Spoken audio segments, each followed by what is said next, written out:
একতরফা ভালোবাসাকেও হার মানিয়ে দেয় এই ভক্ত আর ভগবানের ভালোবাসা। কি অদ্ভুত না? একতরফা ভালোবাসার কথা আমরা তো প্রায় সবাই জানি বুঝি, কিন্তু এই ভক্ত আর ভগবানের ভালোবাসা জানা না সত্যি অসম্ভব। কি এমন আছে এর মধ্যে যে একজন ভক্ত না তাকে কখনো দেখেছে, না তার দেখা পেয়েছে, না তার নিজের কণ্ঠের আওয়াজ পেয়েছে, না কিচ্ছু না, শুধুমাত্র মহান ব্যক্তিদের কাছে ভগবানের কিছু কথা শুনে, কিছু শাস্ত্র অনুযায়ী কথা পাঠ করে তার মহিমা শুনেই তার প্রতি এতই ভালোবাসা, এতই প্রেম জেগেছে যে সে বৈরাগ্য পর্যন্ত চলে আসে।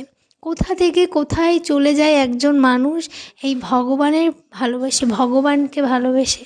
সন্ন্যাস নিয়ে নিচ্ছে, বৈরাগ্য নিয়ে নিচ্ছে, সব কিছু ত্যাগ করে দিচ্ছে, ঘর সংসার ত্যাগ করে দিচ্ছে, আরও কতই কী।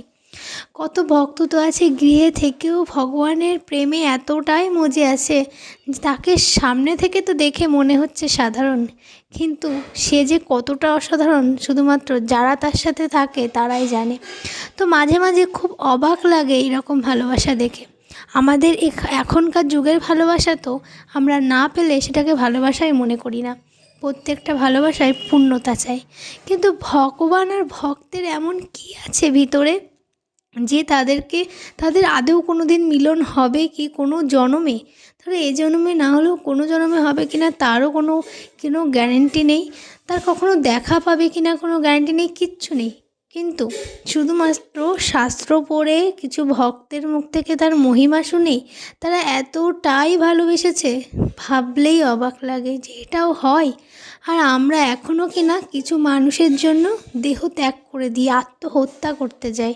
একবার এই ভালোবাসার দিকে তাকালেই বোঝা যায় যে বেঁচে থাকতে আরও কয়েক বছর ইচ্ছে করে শুধুমাত্র ভগবানকে ভালোবাসা।